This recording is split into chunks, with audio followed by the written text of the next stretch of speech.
Hai kawan-kawan, saya menyenangkan. Kali ini saya beruntung sekali dapat kopi bir ini dari Jombang, ya, dari Jombang. Tapi di Wonosobo kita bisa pesan kopi bir ini.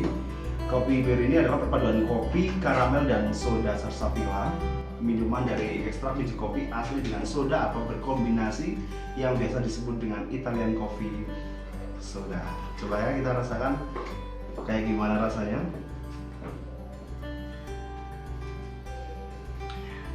Ini rasanya unik sekali ya. Bir asli Jawa Timur ini tidak membuktikan adanya alkohol ini.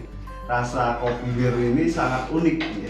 Menurut saya ini sangat unik sekali karena apa? Mirip dengan bir yang biasa itu kayak bir-bir yang lain, tapi ini lebih menonjolnya kental sekali kopinya gitu. Dan soda dan karamelnya juga terasa. Jadi buat kalian semua yang belum pernah minum bir, jangan khawatir. Kopi bir ini memiliki daya tahan yang tinggi. Terus cukup lama juga untuk disimpannya, paling maksimal 1 tahun jika disimpan di tempat yang dingin.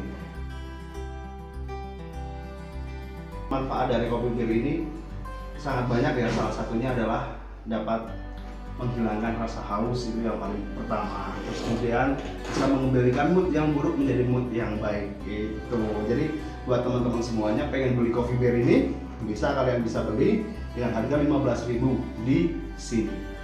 Jadi gitu aja video dari saya. Sampai ketemu, tapi buat kalian semua yang bye.